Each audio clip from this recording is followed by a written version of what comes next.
Hello students, हमारा important section आगे बढ़ाते। और कल मैंने आपके 2 चैप्टर के बताए थे, आज कुछ चैप्टर्स के और करेंगे।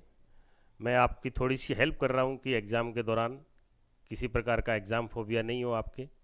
और चैप्टर नंबर 10, तरंग प्रकाश की,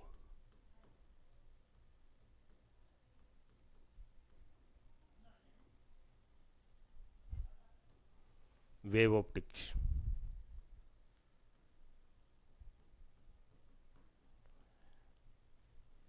सर, इस चैप्टर में मैं कौन कौन से इंपॉर्टेंट मान के कौन कौन से हमें करने होंगे टॉपिक। तो बेटा इसमें कई चीज़ें हैं। तो सबसे पहले इसमें आप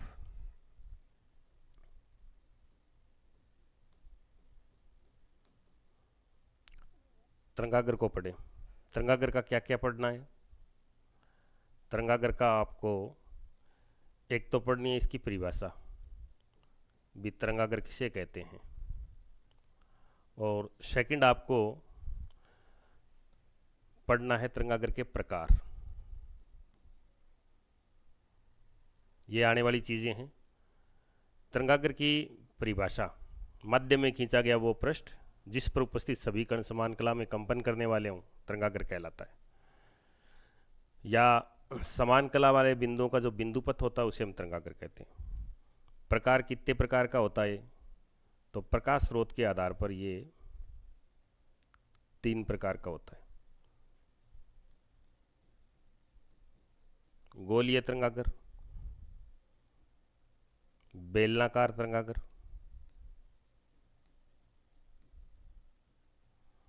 और थर्ड होता है आपका समतल तरंगागर।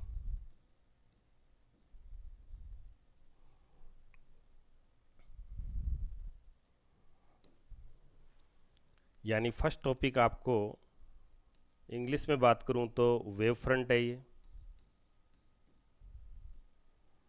This is a surface in the medium on which every point in the same phase वाले पॉइंट्स का जो एक सरफेस होता है that is known as the wave front. Wave front का सर हमें क्या क्या देखना होगा? बेटा वेव फ्रंट का आपको एक तो डेफिनेशन देखना होगा और सेकंड आपको इसके टाइप्स देखने होंगे। टाइप्स में कौन कौन से टाइप्स हैं सर? 3 प्रकार के हैं। एक स्फेरिकल है, एक सिलेंड्रिकल है और थर्ड आपका प्लेन वेव फ्रंट है।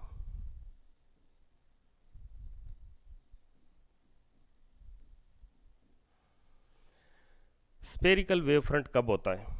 तो स्फेरिकल वेव फ्रंट, ये तीनों जो वेव फ्रंट है ये इस बात पे डिपेंड करते हैं कि सोर्स कैसा है।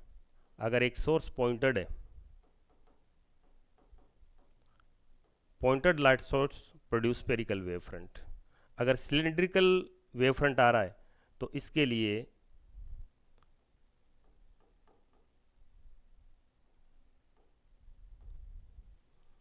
जो सोर्स है वो स्लिट होगा और या किसी रोड शेप्ड हो सकता है, जैसे अपनी ट्यूबलाइट होगी। और प्लेन वेव फ्रंट होता है, उसके लिए जब स्फेरिकल और सिलेंड्रिकल जो वेव फ्रंट होते हैं ये बहुत ज़्यादा डिस्टेंस पे जा करके behave as a plane wave front. तो इसमें ऑब्जेक्टिव में आने वाली चीज़ कौन सी दिमाग में रखनी है? जैसे आपसे ये पूछा जाए कि सन से आने वाला जो वेव फ्रंट है, यानी सूर्य से आने वाला जो तरंगाग्रह पृथ्वी पर पहुंचेगा, तो सन तो बहुत ज़्यादा दूर है। तो पृथ्वी पे जब इसका आएगा तो पृथ्वी पे पहुंचने वाला तरंगाग्र होगा समतल तरंगाग्र, प्लेन वेव फ्रंट।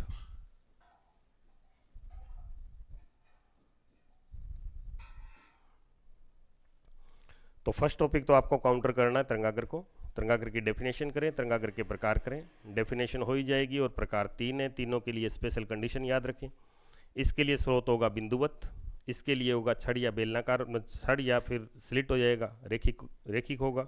और समतल के लिए जब तरंगाग्र बहुत ज़्यादा दूरी पर होते हैं, स्रोत से बहुत ज़्यादा दूरी पर जा करके ये स्पेरिकल और सिलेंड्रिकल जो वेव फ्रंट होते हैं they are convert into the plane wave front, वो प्लेन वेव फ्रंट में चेंज हो जाएंगे।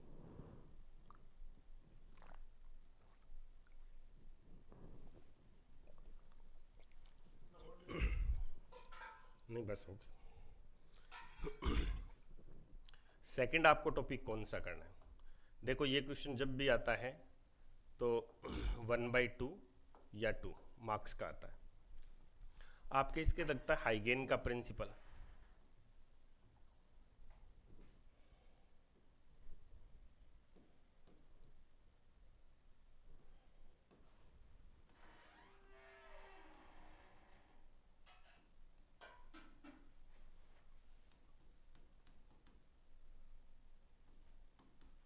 हाइगेन प्रिंसिपल, हाइगेन का सिद्धांत, हाइगेन्स का सिद्धांत। इसको ज़्यादा लंबा चौड़ा याद नहीं रखना आपको। हाइगेन प्रिंसिपल में आपको ये याद रखना है, according to the Huygens light emit from the light source in the form of wave front and wavelets. Huygens का ये मानना था कि किसी भी सोर्स से लाइट आती है तो वो या तो वेव फ्रंट के रूप में आती है या फिर वेवलेट्स की फॉर्म में प्रोड्यूस होती है। किस तरफ होती है? तो इन एवरी पॉसिबल डायरेक्शन, सभी डायरेक्शन में होती है।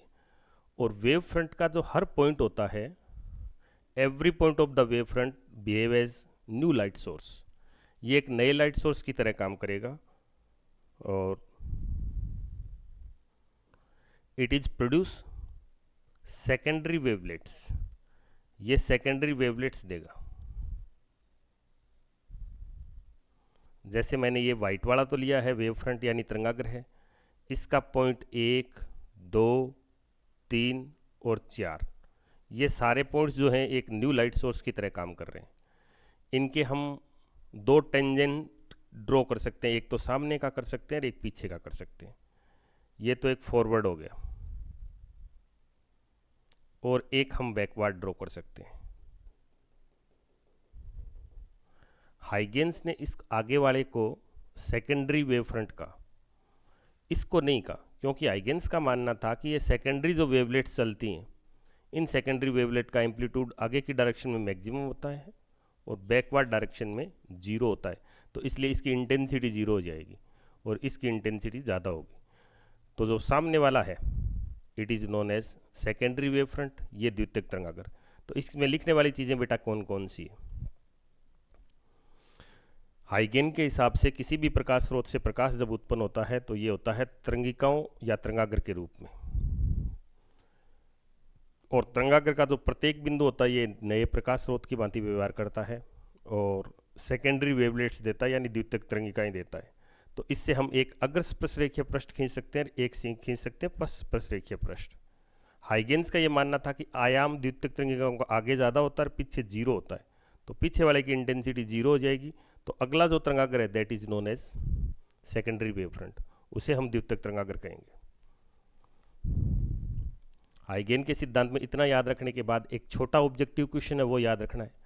हाइगेन्स ने जब तक अपना प्रिंसिपल दिया था तब तक हाइगेन्स का ये मानना था कि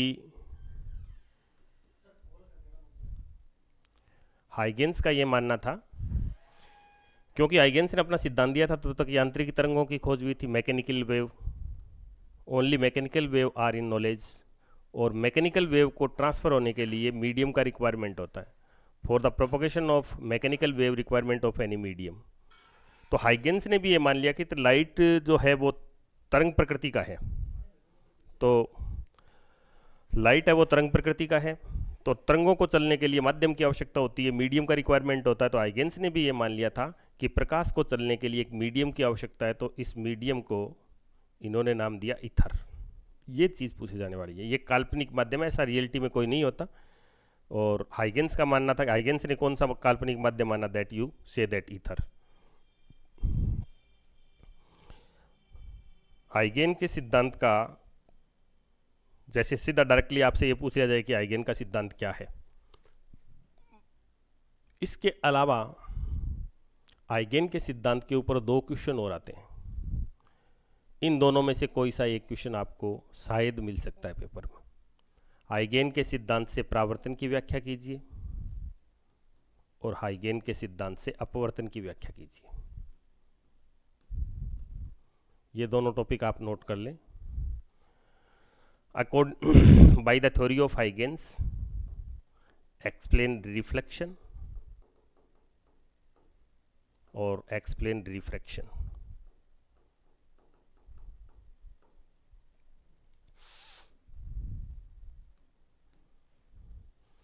या इसमें आपसे ये पूछ लिया जाए अकॉर्डिंग टू हाइगेन्स स्नेल का लॉ है उसको प्रूफ कीजिए n21, या हाइगेन के प्रिंसिपल से prove that angle of incidence is equal to angle of reflection, आपतन कोण का मान परावर्तन कोण के बराबर होगा, इसको सिद्ध कीजिए। ये आता है तो आपके शॉर्ट टाइप के क्वेश्चंस में आएगा। परावर्तन की व्याख्या करो, हाइगेन के सिद्धांत से अपवर्तन की व्याख्या करो, या शॉर्टली थोड़ा सा भी घुमाए तो ऐसे कह सकते हैं स्नेल के नियम प्रूफ करो हाइगेन के प्रिंसिपल से, या फिर अपवर्तन का जो नियम है उसको प्रूफ करो कि एंगल आई बराबर एंगल आर होगा। इसको अच्छे से देखना है आपको।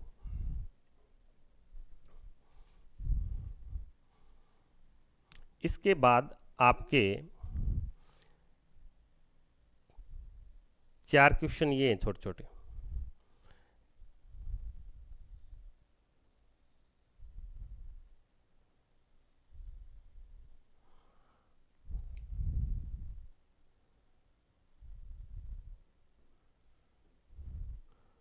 जैसे एक प्लेन वेव फ्रंट किसी प्रिज्म पर आता है तो इससे निकलने के बाद कैसा तरंगाग्र होगा।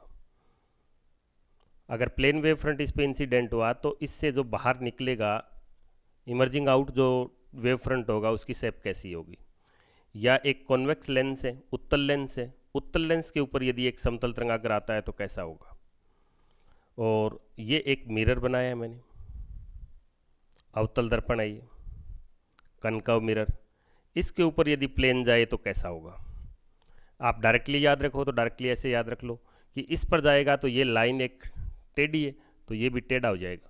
This plane wave front is tilt at an angle, किसी एंगल पे टिल्ट हो जाएगा ये। रीज़न है, एक बार ऐसे शॉर्टली बता रहा हूँ मैं आपको कि आपके याद रह जाए। ये क्या है सर, ये प्रकाश की किरणें, लाइट रेज हैं। लाइट की रे में और वेव फ्रंट में कितने डिग्री का एंगल होता है ये पूछे जाने वाली चीज़ है, तो 90 डिग्री का एंगल होता है। Lines they are draw perpendicular to the wave front known as light rays. अगर ये प्लेन जाएगा that is convert into spherical wave front, वो आपकी स्फेरिकल वेव फ्रंट में चेंज हो जाएगी।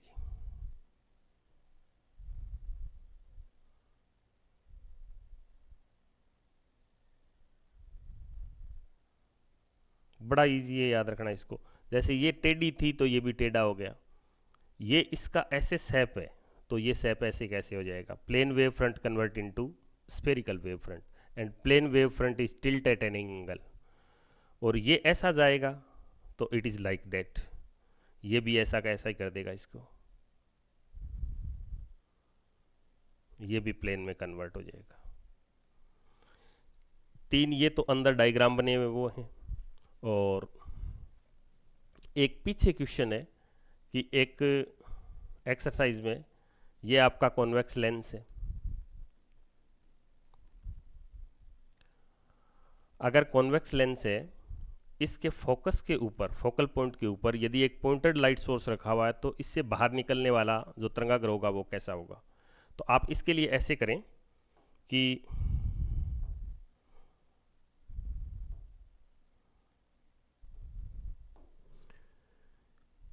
ये इसके फोकस पे रखा हुआ है तो ये इससे लाइट की रे आई, ये तो सिंपल हर बच्चा जानता है। अब क्या होगा कि जो लाइट फोकस से आती है they are parallel to the principal axis, वो प्रिंसिपल एक्सिस के समांतर हो जाती है अपवर्तन के पश्चात। तो अब इनके लिए वेव फ्रंट कैसे ड्रॉ करोगे, इनके परपेंडिकुलर ड्रॉ करो तो कैसा वेव फ्रंट हो गया। आपको बाहर निकलने वाला वेव फ्रंट कैसा हो गया, प्लेन हो गया, समतल हो गया। इसके लिए कैसा होगा सर, इसके लिए ऐसा होगा, क्योंकि पॉइंटेड लाइट सोर्स होता है तो स्फेरिकल होता है। तो ये जस्ट उल्टा है इसका। देखो प्लेन आया स्फेरिकल हो गया, स्फेरिकल आया प्लेन हो गया, समतल आया गोलीय तरंगाग्र हो गया, और गोलीय आया समतल हो जाएगा। ये 4 क्वेश्चन हैं, छोटे छोटे ऑब्जेक्टिव के लिए कर सकते हो माइंड में। इसके बाद आप इनकी डेफिनेशन लर्न करें, नंबर 1, 2 और 3।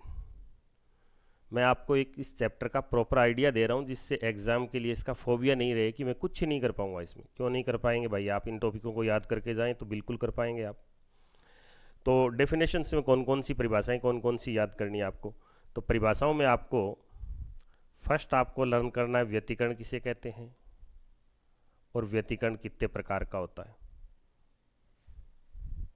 एक व्यतिकरण होता है बेटा संपोषी, और एक आपका व्यतिकरण होता है विनाशी। एक संपोषी व्यतिकरण होता है और एक विनाशी होता है। दूसरा बेटा आपको डेफिनेशन याद करें, विवर्तन किसे कहते हैं। और तीसरा आप ध्रुवण पोलराइजेशन याद करें। और इसके लिए शर्त भी याद कर लें कि संपोषी के लिए क्या रिक्वायरमेंट है, यानी इसका फाई कितना होता है और इसका पाथांतर कितना होता है। जैसे फाई की मैं बात करूं तो इसका फाई इधर दे देता हूं मैं, थोड़ा सा आइडिया तुम लोगों को। इसका जो फाई होता है वो या तो 0 डिग्री होता है, या फिर 2 पाई होता है, या 4 पाई होता है, या डैश डैश 2n पाई होता है। और जो विनाशी व्यतिकरण आएगा तो ये बीच की चीज़ें आ जाएंगी। बीच की कौन कौन सी, ये फेज डिफरेंस, जैसे यहाँ पाई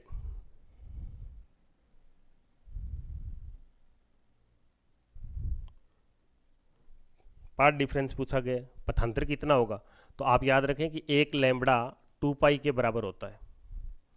तो ये जो 0 है तो 0 के बराबर तो 0 आएगा, 2 पाई हो गया तो 1 लैम्बडा हो गया, 4 पाई हो गया तो 2 लैम्बडा हो गया, तो 2 पाई तो ये हो जाएगा 2 पाई n, तो इट इज़ n लैम्बडा।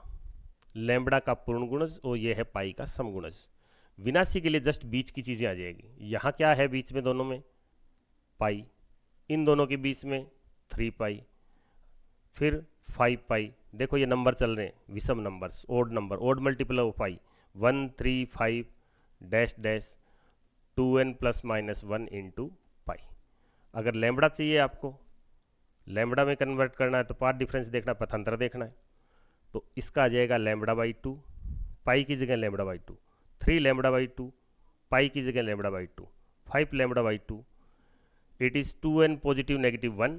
बोलो पाई की जगह क्या लगाऊं, 2 पाई के बराबर 1 लैम्बडा, तो 1 पाई के बराबर लैम्बडा बाई 2, लैम्बडा बटा 2, then I write here lambda by 2। तो जब आप परिभाषाएं याद करें तो आप कौन कौन सी याद करें, व्यतिकरण यानी इंटरफेरेंस,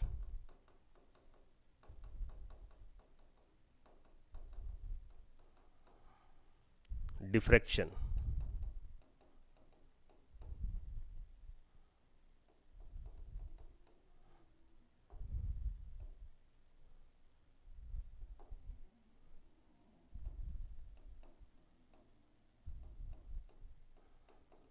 डिफ्रैक्शन, और ध्रुवण यानी polarisation.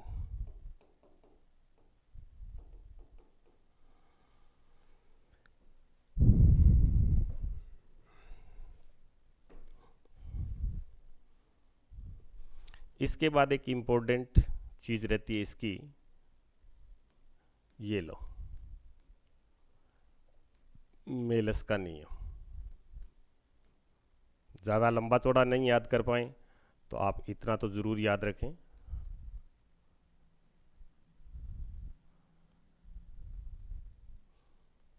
I directly proportional to cos square theta, या I is equal to I naught cos square theta. ये थीटा क्या है, थीटा ये दो पोलराइड के ऑप्टिकल एक्सिस के बीच में बना हुआ एंगल है। ये दो पोलराइड हम लेते हैं, इसका पारितक्ष ये हो गया और इसका पारितक्ष ये हो गया। इन दोनों अक्षों के बीच में एंगल कितना है, थीटा। ये अनपोलराइज लाइट को पोलराइज बनाएगा और ये पोलराइज की इमर्जेंट इंटेंसिटी देगा, आपको बाहर की तीव्रता देगा। थीटा इन दोनों के बीच का देखते हैं, यहाँ की इंटेंसिटी आई नोट है, यहाँ की इंटेंसिटी आई है। एक स्टार मार्क कर लो इस क्वेश्चन को, चैप्टर के लास्ट पेज के ऊपर नोटेड है ये, कि एक पोलराइड जो होता है वो कितना परसेंट बाहर इंटेंसिटी निकालता है, 50%, और दो पोलराइड का यूज़ करके इस पोलराइड को आप घुमाओगे, थीटा चेंज करोगे, तो इंटेंसिटी कहाँ से कहाँ तक की जा सकती है? 0 से 50% तक चेंज की जा सकती है। आई रिपीट दिस कि we use the single polaroid, by the single polaroid you control the intensity कितना जाएगी। तो इसमें 50% की बजाय आपकी बुक में यूज़ किया गया है कि आधी तीव्रता बाहर आएगी, इसके द्वारा आने वाली जो इंटेंसिटी होगी वो हाफ होगी, आधी होगी। और दो पोलराइड का आप यूज़ करेंगे तो इंटेंसिटी को कितना कंट्रोल कर सकते हो? 0 से 50 के बीच, 0 भी कर सकते हो, यहाँ की पूरी भी बाहर कर सकते हो, और 0 से 50 के बीच कहीं भी कर सकते हो इसको घुमा करके आप। तो बेटा आपके लिए इंपॉर्टेंट ये है कि आप मिल्स का स्टेटमेंट याद रखें। निर्गत प्रकाश की तीव्रता दुर्भक व विश्लेषक के बीच बने कोज्याकी वर्ग के समानुपाती होती है। लास्ट, आप पोलराइड के उपयोग याद करें। पोलराइड क्या काम में आता है? तीव्रता को नियंत्रित करने को तो आता ही है लाइट में, विंडो वगैरह में काम में लेते हैं, एरोप्लेन की खिड़कियों में काम में लेते हैं, 3D जो कैमरा होता है उसमें काम में लेते हैं, फोटोग्राफी में काम में लेते हैं। Uses of polaroids.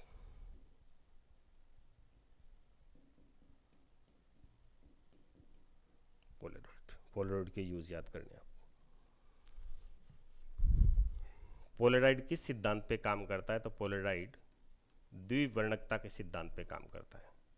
Polaroid working on the basis of dichroism, इस पे काम करता है। किसका बताया मैंने आपको? ये पोलराइड का। पोलराइड इस सिद्धांत पे काम करता है। मैं थोड़ा सा आपको थोड़ा स्पीडली बता देता हूँ कि मैंने कौन कौन सी टॉपिक आपको बताए। आप लिस्ट ही बना लें इनकी। नंबर 1, सबसे पहले आप तरंगागर, फिर इसके प्रकार, उसके बाद हाइगेन की जो थ्योरी है, हाइगेन का सिद्धांत, इधर हिंदी में दे रहा हूँ, इधर मैं इंग्लिश में बता दूंगा आपको। तरंगागर के प्रकार, हाइगेन का सिद्धांत। इसमें ज़्यादा नहीं याद हो तो इतना तो कम से कम जरूर याद करें कि हाइगेन के हिसाब से लाइट जो निकलती है किसी स्रोत से, तो या तो तरंगिकाओं के रूप में आती है या तरंगागर के रूप में आती है। और तरंगागर का जो प्रत्येक बिंदु होता है वह नए प्रकाश स्रोत की भांति व्यवहार करता है और द्वितीयक तरंगिकाएं उत्सर्जित करता है, और द्वितीयक तरंगिकाएं सभी दिशाओं में आती है। तीसरा, हाइगेन के सिद्धांत से ये कन्फर्म याद कर लें आप, एक तो परावर्तन की व्याख्या और एक अपवर्तन की व्याख्या। 3 परिभाषाएं याद करें। कौन कौन सी? व्यतिकरण करें बेटा, दूसरा विवर्तन पक्का करें, थर्ड आप कौन सी करें? व्यतिकरण, विवर्तन और तीसरी दुर्बण। और मैंने आपको क्या बताया? और मैंने आपको ये बताया कि लास्ट जो है वो वेरी इंपॉर्टेंट, मेलस का नियम और पोलराइड के बारे में जरूर पढ़ के जाएं आप। पोलराइड एक इस चैप्टर में आपके लगता है young double slit experiment, young का द्विरेखा छिद्र प्रयोग। उसमें लंबा चौड़ा याद नहीं करें तो इसके द्वारा व्यतिकरण का प्रायोगिक सत्यापन हुआ था। पहले भी एक बार बोर्ड में पूछा जा चुका है ये। व्यतिकरण का प्रायोगिक सत्यापन करने वाले प्रयोग का नाम लिखिए, तो कौन सा है भाई? वो यंग का द्विजीरी लिख दो या द्विरेखा छिद्र प्रयोग।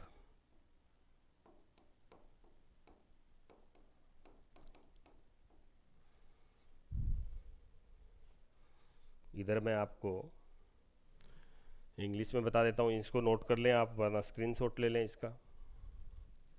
फर्स्ट वेव फ्रंट, फिर इसके टाइप्स याद करें। First topic.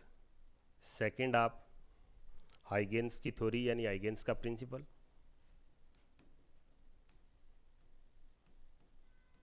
हाइगेन्स प्रिंसिपल या Huygens wave theory. By the uses of Huygens wave theory explanation of reflection and refraction.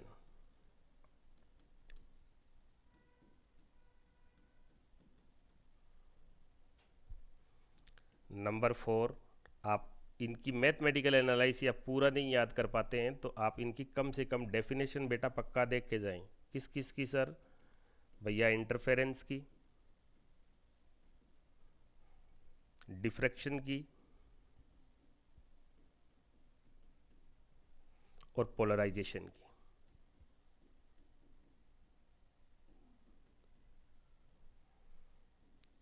Number 5, Malus law, Malus law. और लास्ट, पोलराइड पक्का पढ़ें आप। पोलराइड क्या होता है, what you mean by the polaroid and uses of the polaroid. और एक आपको इधर ये बताया मैंने, write the name of experiment by which we explain, practically explain the interference. Interference को प्रैक्टिकली प्रूफ करने वाले एक्सपेरिमेंट का नाम बताइए। Then you write that Young double slit experiment, young double slit experiment. Okay. और इसके अलावा ऑब्जेक्टिव के लिए मैंने आपको ये बताया कि याद रखें 2 पाई होगा, उसके इक्विलेंट कितना होगा, लैम्बडा। ये पार्ट डिफरेंस होता है, ये आपका फेज डिफरेंस होता है, ये आपका पार्ट डिफरेंस होता है। ये है फाई और ये है डेल्टा। ये पाथ डिफरेंस है और ये फेज डिफरेंस है। ये आपका कलांतर है और ये आपका पथांतर है। जैसे फॉर एग्जांपल सिंपल सा मैं आपसे पूछूं कि लैम्बडा बाई 3 के इक्विलेंट कितना फेज डिफरेंस होगा, तो आप एक लैम्बडा को हटाएं, 2 पाई पुट कर दें, 2 पाई बाई 3। एक बार इनका पहले पूछा गया था कि इन दोनों में क्या रिलेशन होता है, किस किस में, फेज डिफरेंस में और पार्ट डिफरेंस में। तो आपको करना क्या है, एक तरफ तो फाई लिख लो और एक तरफ डेल्टा लिख लो। ये किस में होता है, पाई की फॉर्म में। एक राउंड में कितना घूमते हैं, 2 पाई। एक राउंड में कितना चलते हैं, लैम्बडा। बस बेटा इक्वल लिख दो दोनों को। अब देखो मैं फॉर्मूला बनाता हूँ इनसे। Phi is equal to 2 pi upon lambda into given. इससे आंसर आ जाएंगे। जैसे अभी वाला बनाऊँ मैं, अभी मैंने कहा था कि लैम्बडा बाई 3 के इक्विवेलेंट कितना फाई होगा। तो आपको क्या करना है, फाई तो निकालना है, इसका मतलब ये तो फाइंड आउट करना है। तो ये क्या है सर, ये भैया डेल्टा है, पार्ट डिफरेंस है। Phi is equal to 2 pi upon lambda, और ये लिख दूंगा मैं lambda by 3, lambda cancel by lambda, तो 2 पाई अपॉन 3। अगर आप इतना 10 नंबर चैप्टर करके जाएंगे तो आप में कॉन्फिडेंस रहेगा, कुछ चीज़ें आप कर पाएंगे। एक आप रिस्पेक्टेड स्कोर जरूर प्राप्त कर लेंगे इस चैप्टर के क्वेश्चंस में। एक चैप्टर का और आइडिया देता हूँ मैं आपको। ये चैप्टर नंबर 3 बताया मैंने आपको। अब चैप्टर नंबर 11 के लिए एक तो कन्फर्म ये कर लें आप कि 11 का भैया एक न्यूमेरिकल आएगा। इतने सालों में तो आया है, 10-12 साल तो मेरे को देखते हुए हो गए, ये ऑब्जर्व किया है कि हर साल इसका न्यूमेरिकल आता है। तो इसके न्यूमेरिकल कैसे न्यूमेरिकल देखें आप, एक तो आप इजी देखें, इजी न्यूमेरिकल है वो देखें, प्लस शॉर्ट देखें। ऐसे क्यों सर?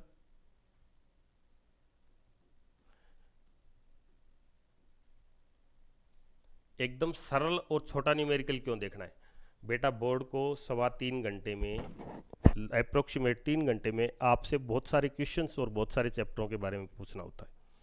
तो वो जब आपके पास एक लिमिटेड टाइम है, देयर आर मैनी क्वेश्चंस, 18 आपके ऑब्जेक्टिव हैं, 10 आपके फिल इन द ब्लैंक्स हैं, 40 क्रॉस 40 प्लस क्वेश्चंस हैं, वो आपको कितनी मिनट में हैंडल करने होते हैं? 3 आवर में हैंडल करने होते हैं। तो बोर्ड ऐसे ही देता है जो इजी हो और शॉर्ट हो।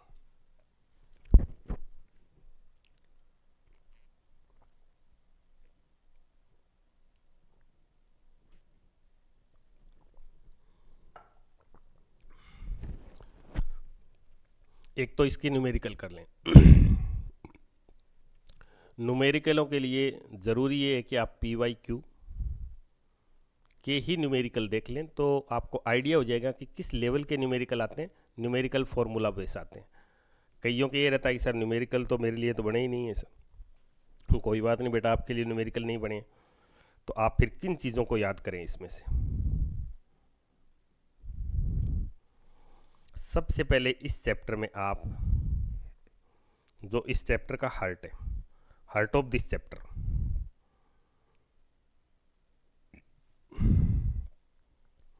Photo electric equation of Einstein, पक्का याद कर लें इसको। अगर आपको सिंपल सा मैथ से भी कवर करोगे तो आप इस पे क्वेश्चन कर लेंगे। Photo electric equation of Einstein, photo electric equation of Einstein.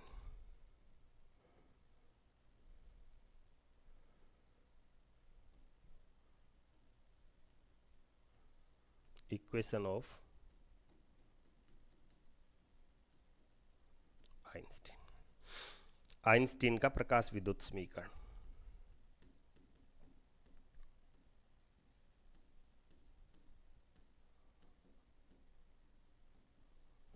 विद्युत समीकरण आप अगर आ गई ये इतना भी लिखाते हैं तो भी आपको नंबर मिल जाएगा। K max is equal to 5 minus 5 naught. ये गतिज ऊर्जा है फोटो इलेक्ट्रॉन की, ये आपतित प्रकाश की ऊर्जा है, और ये उस धातु विशेष के लिए कार्यफलन है। This is the maximum kinetic energy of the photo electron that is emit from the metallic surface. और what is this? This is the energy of incident radiation, और this is the work function of particular या given material या given metal के लिए work function है। तो एक तो आप आइंस्टीन की फोटो इलेक्ट्रिक इक्वेशन याद करें। सेकंड, आप डी ब्रोगली परिकल्पना याद करें। काफ़ी बार इसका पूछा गया क्वेश्चन, काफ़ी बार। भैया इनको मस्ट मान लें आप, इसको और इसको।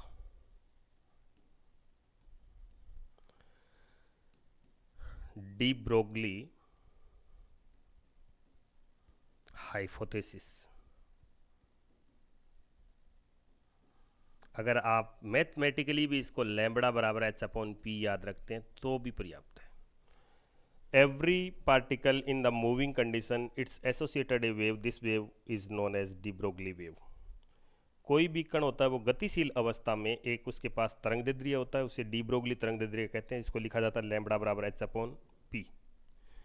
लैम्बडा बराबर मैंने लिखा h/p, आप इसको इलोब्रेट कर सकते हो आगे hmb।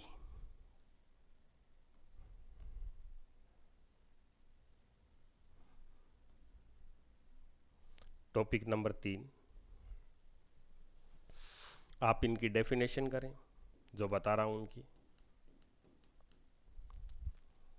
डेफिनेशंस किस किस की करेंगे? परिभाषाएं। परिभाषा आप पढ़ें, कार्यफलन क्या है, work function, what you mean by the work function,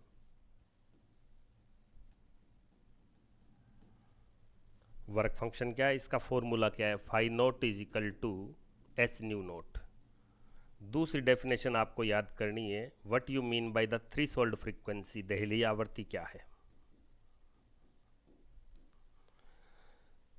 threshold frequency.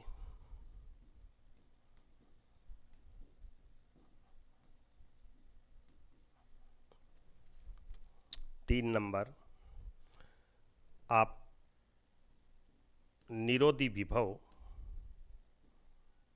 Stopping potential,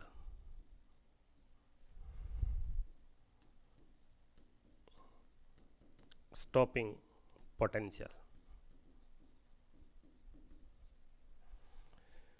इन तीनों की डेफिनेशन कंफर्म याद करें आप। वर्क फंक्शन, इसका फॉर्मूला यहीं से बन जाएगा, थ्रेशोल्ड फ्रीक्वेंसी का nu naught is equal to phi naught upon h. इसका formula K max is equal to होता है e V naught. V naught stopping potential है, ये आ जाएगा K max upon e. First Einstein की प्रकाश विद्युत समीकरण, सेकंड डी ब्रोगली की परिकल्पना, डी ब्रोगली हाइपोथेसिस, थर्ड मैंने आपको 3 डेफिनेशन इस चैप्टर की बताई। कार्यफलन, दहलीय आवर्ती, निरोधी विभव की याद करके जाएं, work function, threshold frequency and stopping potential.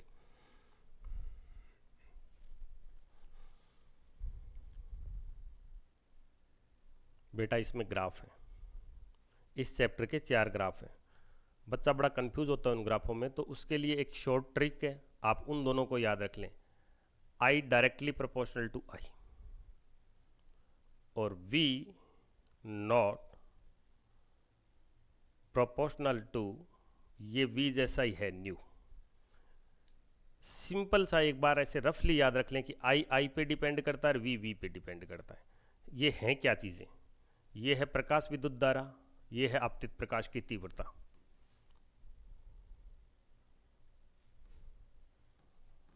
प्रकाश विद्युत धारा इज डायरेक्टली प्रोपोर्शनल टू आपतित प्रकाश की तीव्रता।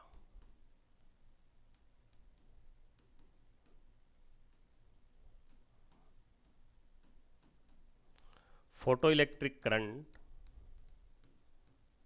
is directly proportional to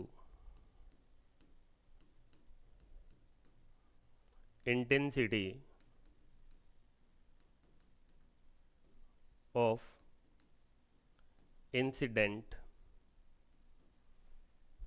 light या रेडिएशन। एक तो ये ग्राफ कैसे डिपेंड करती है, एकदम लीनियरली बिहेव करती है, समानुपाती, ऐसे ग्राफ बनेगा इसका। इस पे I और इस पे इंटेंसिटी I एक ही है। जो स्टॉपिंग पोटेंशियल होता है वो directly proportional to the frequency of incident radiation. निरोधी विभव का मान आपतित प्रकाश की आवृत्ति के सीधा समानुपाती होता है।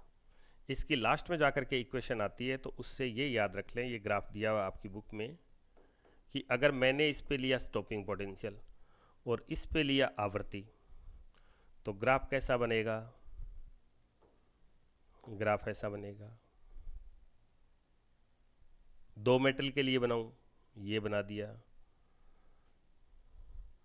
ये फॉर मेटल ए और ये मेटल फॉर बी। ये क्या चीज़ें हैं सर?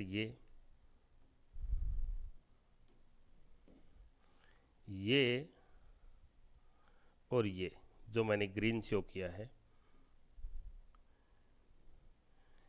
ये पहले की दहलीय आवृत्ति है ए की, और this is threshold frequency of B. ये दूसरे की दहलीय आवृत्ति, पहले की कम है और दूसरे की ज़्यादा है। आपसे पूछा जाए किसकी दहलीय आवृत्ति ज़्यादा है, तो सेकंड वाले की ज़्यादा है।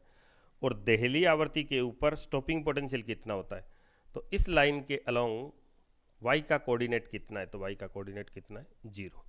दहलीय आवृत्ति के ऊपर स्टॉपिंग पोटेंशियल का मान कितना होता है? स्टॉपिंग पोटेंशियल 0 होता है।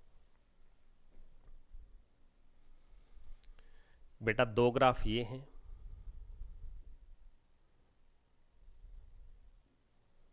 इस पे क्या चीज़ है, तो दोनों में सेम है। इस पे प्रकाश विद्युत धारा, इस पे भी प्रकाश विद्युत धारा।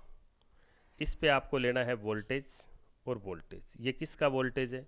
ये संग्राहक पट्टिका का वोल्टेज है।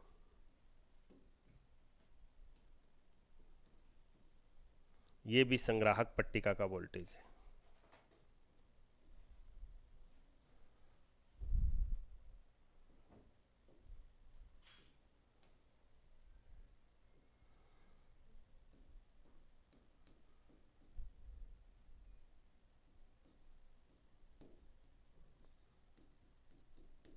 वोल्टेज ऑफ कलेक्टर प्लेट, और इधर पॉजिटिव पोटेंशियल है और इधर रिटार्डिंग पोटेंशियल है माइनस का, इधर माइनस का। तो एक ग्राफ तो होगा जिसमें ये थ्रेशोल्ड, वो आपका स्टॉपिंग पोटेंशियल हो गया। एक तो एक ही स्टॉपिंग पोटेंशियल से स्टार्ट हो रहे हैं, लेकिन करंट का मान अलग अलग है। इसका मतलब इंटेंसिटी अलग अलग है। ऐसा ग्राफ है। और एक के लिए ये तीनों एक हैं और ये अलग अलग हैं। इस पे आपको ये तीन अलग अलग देने हैं, तो इसमें स्टॉपिंग पोटेंशियल की वैल्यूज अलग अलग है। स्टॉपिंग पोटेंशियल फर्स्ट का, स्टॉपिंग पोटेंशियल सेकंड का और स्टॉपिंग पोटेंशियल थर्ड का। मैंने अर्लियर आपको बताया कि stopping potential is directly proportional to the frequency of incident light. इनके स्टॉपिंग पोटेंशियल अलग अलग है, फर्स्ट का कम है, सेकंड का ज़्यादा है, थर्ड का और ज़्यादा है। तो भैया इनके जो कॉरेस्पॉन्डिंग फ्रीक्वेंसी आएंगी वो भी अलग अलग आएंगी। इसकी फ्रीक्वेंसी ज़्यादा होगी, इसकी कम होगी, इसकी भी कम होगी, इस रिलेशन से। तो I write here ν3 is greater than ν2 and ν2 is greater than ν1। इसमें इंटेंसिटी अलग अलग है, तो इंटेंसिटी किसकी ज़्यादा है? जिसकी करंट ज़्यादा है। तो इस एक्सिस पे क्या है? करंट पहले का ज़्यादा है, दूसरे का यहीं तक है, तीसरे का केवल इतना है। तो I3 is greater then I2, I2 is greater then I1। But this graph on this frequency of incident light must be constant at the value of equal to threshold frequency of much it's एक sufficient frequency के ऊपर constant रहनी चाहिए। और इसमें frequency very कर रही है तो इंटेंसिटी इसमें कुछ भी हो सकती है, लेकिन इतनी करंट की इक्वल इंटेंसिटी होनी चाहिए। ये आपको चार ग्राफ प्रॉपर दिमाग में रखने हैं बेटा। आपको ग्राफ का एक छोटा सा आइडिया और देता हूँ मैं आपको। ग्राफ पर फर्स्ट किस किस का? आई का। सेकंड ग्राफ किसका? सेकंड ग्राफ आपका stopping potential versus stopping potential frequency के साथ, ये वाला, इसमें ये वाला। ये दो ग्राफ एकदम सिमिलर हैं। किस किस के वर्सेज हैं? करंट और वोल्टेज, संग्राहक पट्टिका का विभव। करंट, फोटो इलेक्ट्रिक करंट और संग्राहक पट्टिका का वोल्टेज। एक तो एक V है स्टॉपिंग पोटेंशियल है, और एक में 3 स्टॉपिंग पोटेंशियल है। जिसमें 3 स्टॉपिंग पोटेंशियल है उसमें I1 है, और एक V से आ रहे हैं, इसमें 3 I के मान है। ये अलग अलग इंटेंसिटी पे ग्राफ ड्रॉ किया गया है और न्यू कांस्टेंट है। इसमें I को कांस्टेंट रखा है हमने और न्यू के मान अलग अलग दिए हमने। तो बेटा इतनी चीज़ें आप इस चैप्टर की ज़रूर याद करके जाएं। रिपीट में मैं आपको बता दूं, photo electric equation of Einstein, photo electric equation of Einstein, Einstein की प्रकाश विद्युत समीकरण, डी ब्रोगली प्रिंसिपल या डी ब्रोगली हाइपोथेसिस,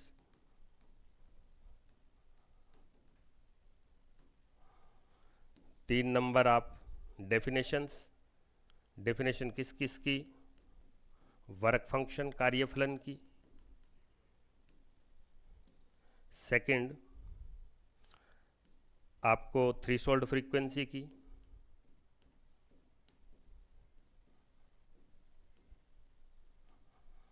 और थर्ड आपका स्टॉपिंग पोटेंशियल।